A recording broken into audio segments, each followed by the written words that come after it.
Hello mga mare, good evening. Ito ang inyong Mami Don na namamasukan bilang isang driver somewhere in the Philippines. Ayan mga mare.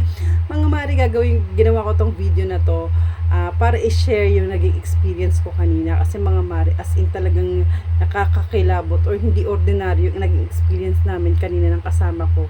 Lalo na ako mga mare kasi ako yung nilapitan. Ganito kasi yung mga mare. Inutusan kami ng amo ko na lumabas at may pinabibili.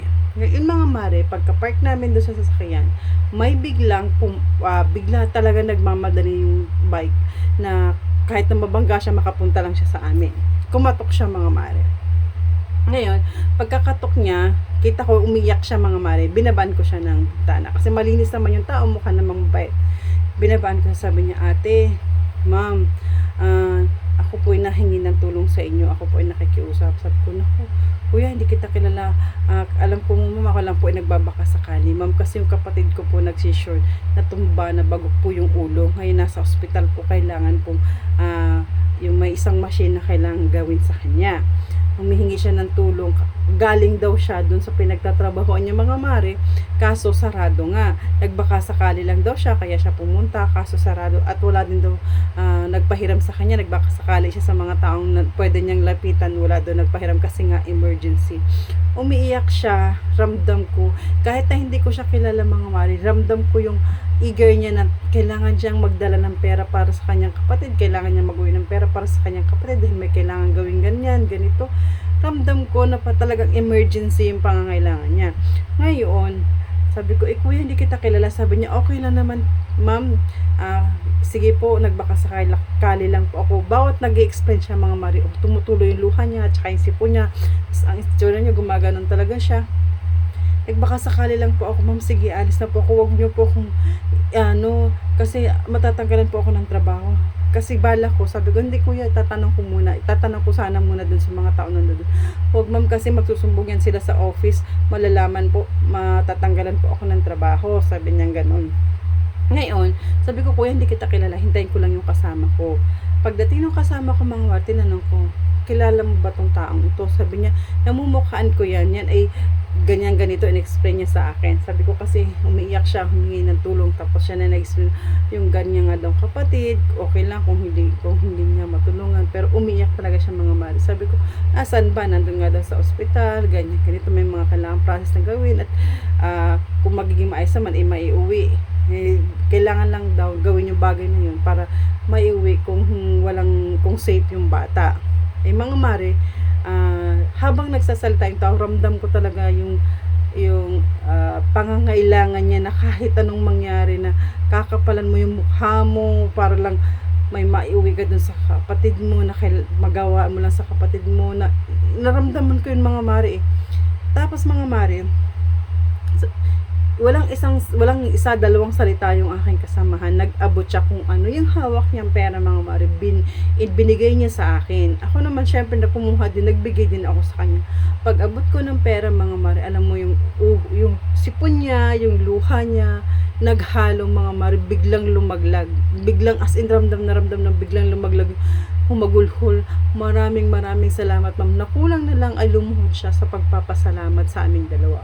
Ang sabi ko, huwag na kuya, unahin mo na yung kapatid mo, lamarga ka na. Lumingon ulit siya, ma'am, maraming salamat, babayaran ko po ito sa inyo. Sabi ko, hayaan mo na kuya, unahin mo muna yung kapatid mo.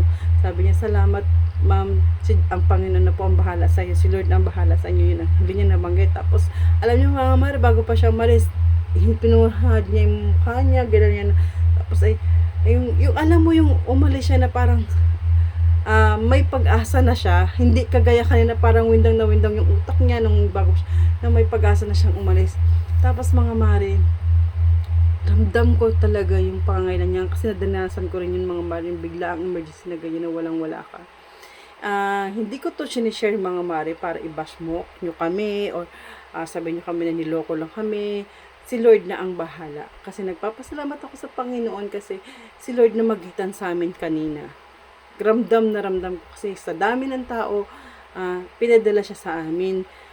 Kami yung nalapitan niya na hindi siya kinutya, hindi siya bagkos ay tinulungan namin siya, na nararamdaman namin na talagang sinsirado siya, kasi kung lulukuhin niya ako, ay alam naman namin yung pinagtatrabaho niya, pwede ko siyang i-report. Pero dahil nga, talagang nangangailangan siya ng pera, nilakasan niya yung loob niya sa amin, mga mare. Thank God ako, mga mare, kasi may naiabot ako dun sa tao. Nagpapasalamat talaga ako sa Panginoon, mga mare, kasi may nadukot ako para dun sa tao iabot ko.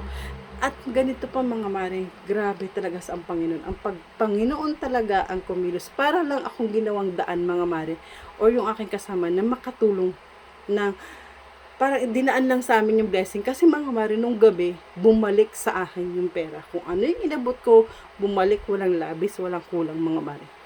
Kaya, grabe nang ilabot ako, mga mare. Isipin nyo, walang naging ibang parang, kundi parang dinaloy niya lang talaga sa akin. Hindi ako ang may gawa nun, ang Panginoon. Kasi ibinalik niya sa akin ng wala naman akong, ibig ko sabihin sa wala akong inaasahang pera, pero binalik niya yung kung ano yung binigay ko dun sa tao, di ba? Ganun gumawa or kumilos ang Panginoon, mga mare. Sinishare ko to sa inyo, mga mare, para naman minsan hindi masamang magbukas tayo ng puso sa mga taong nangangailangan. Yung akala natin na ito lang kasi yung meron ako, ito lang yung paano na ako, kung ibibigay ko sa'yo, may ibibigay sa'yo ang Panginoon. Bago pa nangyayari yung mga mare, planado na yan, mga Panginoon. Kaya mas para sa akin, mga mare, hindi ko naman kayo pinupuwersa, pero mga mare, minsan buksan talaga natin ang puso't isip natin sa mga taong nangangailangan. Kasi minsan, mga mare, pasalamat talaga tayo, hindi tayo yung nandoon sa sitwasyon na yun. Pasalamat ako dahil hindi ako yung nandoon sa sitwasyon na yun. Dahil kung ako, syempre, mga mare, hindi ko na alam kung saan ako pupunta, diba? Hindi ko kayang gawin yung ginawa ng tao na talagang nagmamakaawa siya, nakmatok siya kahit hindi niya kakilala. Ako siguro, hindi ko alam kung anong gagawin ko, mga mare. Kaya, thank God talaga ako na may Diyos na kumilos sa amin kanina. Kasi, kung hindi ang Panginoon, bakit ibinalik niya agad sa akin? Yun lang yun, mga mare. So, parang tinaan lang sa akin. So, yun lang, mga mare. Sa totoo lang, ang nangingilabot talaga ako sa pangyayari kanina, pero pasalamat talaga ako kasi ginamit tayo ng Panginoon. Yun lang, mga mare. Maraming salamat sa inyong suporta.